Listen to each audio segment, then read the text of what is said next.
Hello everyone, Dr. Lisa and Master Bart from Atomic Tae Kwon in Huntington.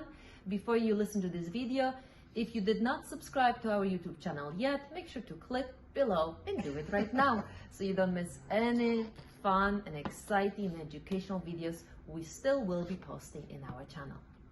So today we're going to talk about staying in the building and helping out your children in the classes, not just in a physical sense, but in an emotional sense also.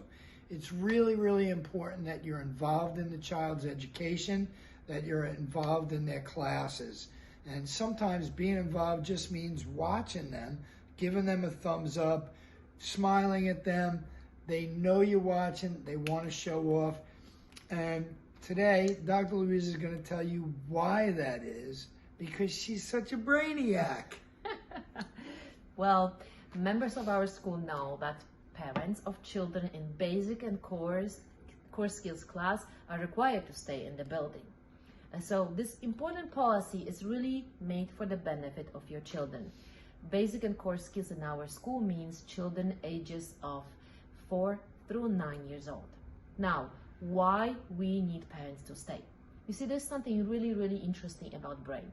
When child's brain develops, the frontal lobes, which are responsible, which actually carry the neural connections responsible for executive functions such as working memory, such as attention, planning. This part of the brain matures the latest. Also, on emotional level, children just learn to recognize their emotions. They don't even know how to, name yet being angry, or what's the difference between anger or being frustrated, right? So because of these things, we are implementing parents in our school because you are the person they will copy. Now, what does that mean? Well, through age of 7, the mirror neurons, which exist in your child's brain, are already fully established. Your child is actually learning by copying what he or she sees or what she or he feels. So, your presence on the mat, on the subliminal level, actually shows them that exercise and learning is important for you. So, for child, it will be important as well because you are there.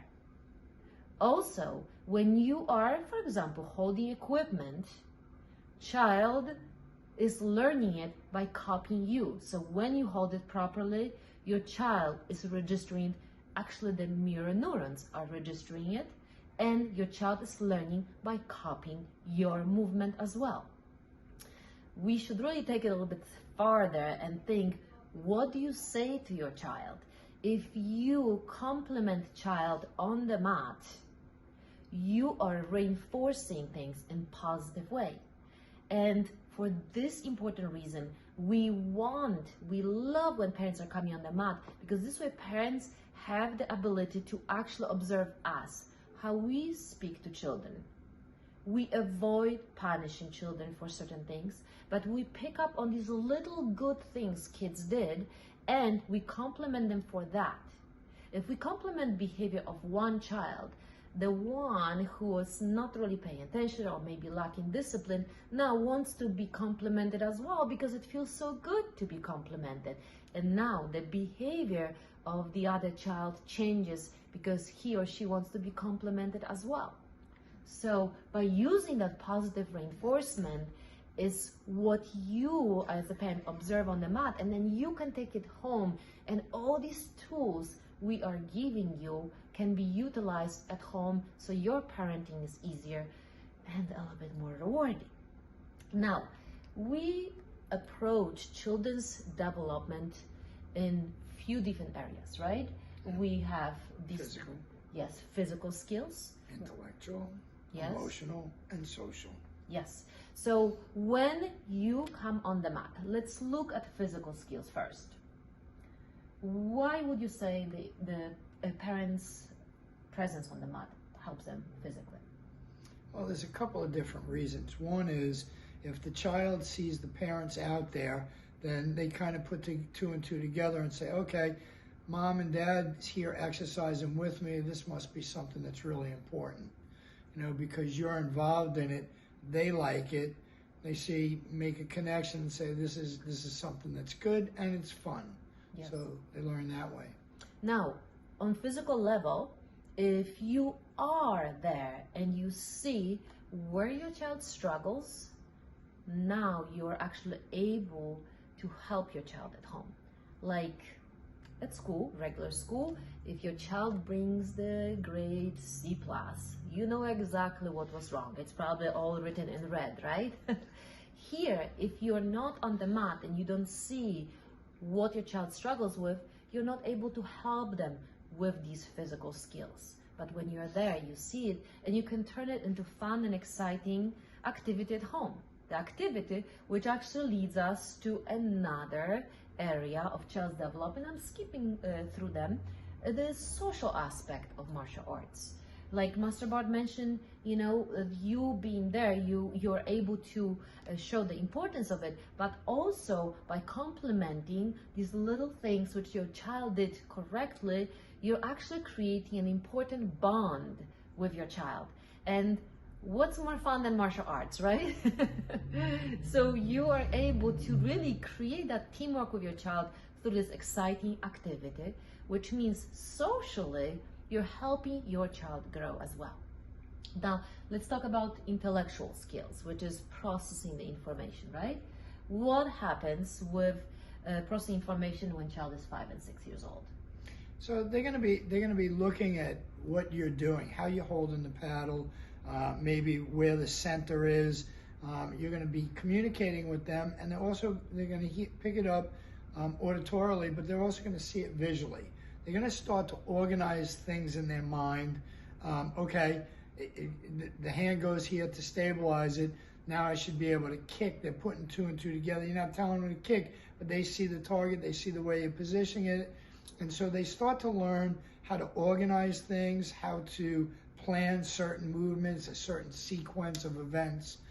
So intellectually, being there and just knowing what to do helps the child know what to do as well. Yes. And coming back to the brain, children in the age of 5, 6 years old, all their brain is capable of is processing maybe 2 directions, 2 information. Then we start noticing, okay, some kids 6 years old they are able to put 3 things together, then 4 things together. The brain grows. So when child comes in and when you stand in line and you have few kids really kicking, let's say, with you, right? You realize how one child, just by running to you, already forgot what she was supposed to do. And we just gave assignment of 2 things, and the child forgot. The other one comes in and just rocks it, right? So you being there, you're actually helping them process it. You, by paying attention to instructor and remembering these little instructions, which for them are so difficult, you're helping them to recall these informations. So that part of the brain starts being developed because they heard it from us 2-3 times when we're demonstrating it visually and auditorily, and then they come to you and you are reinforcing this information again, because if they forgot, you are able to recall it for them, which means they're hearing it again. It's so powerful. Mm-hmm. So that was intellectual. And then let's talk about emotions. Well, think about it. Kids in that age I mentioned before, they are dealing with so many of their emotions, and they don't control them yet, right? We would like them to control these emotions, but they don't. It takes them a while. It takes them whole life, right, to control emotions? Well. Come on, it takes us whole life, right? We're growing, we're maturing, and we're maturing for the next 50, 60, 70, 80 years. I'm smiling now, but these kids, their emotions just go up and down, up and down. But you complimenting them, like you mentioned before, giving those thumbs up, or maybe even giving them high five, you're helping them to feel these good chemicals. That oxytocin is flowing when you're giving them that high five, when you're giving them a pat in the back, right? Those endorphins are flowing when you're complimenting them, that's serotonin. So you're actually helping them mature, and you're helping them register the knowledge, the tools they're learning not only on intellectual level, but also on emotional level. So these neural connections are getting stronger because they're learning intellectually, but they're also learning emotionally because you are there, you're smiling to them, you're giving them high fives, you're complimenting them. So there's a specific chemical which is being released when learning is emotional. So you being there, you're actually speeding up their learning process. Yeah, and you're taking these tools home with you. You know, if you sit in the lobby, which is great, and you watch from there, that's fine, but you're not learning how to hold the paddles. You're not learning how to position your body. You're not learning how to, you know, cue them to do certain things. So when they come home and they need a little bit of, you know, time with you to reinforce a skill that we worked on in class, you don't have the tools at your disposal. You won't be holding the paddle right for them. They might hurt their foot. So when you're really involved out there on the mat, you're really learning with them, and you're better able to help them at home. Yes, yes, absolutely. So anyway, I hope this video gave you some tools for taking home, and above all, it makes you realize that you're such an important part of their growth actually here. Of course, you're their parent and you're teaching them tons of things outside of the school, but when you're here on the mat with your kids are going to be so much more successful because of all these things which we mentioned today. So thank you so much for watching. We look forward to seeing you at school and on the mat. Bye.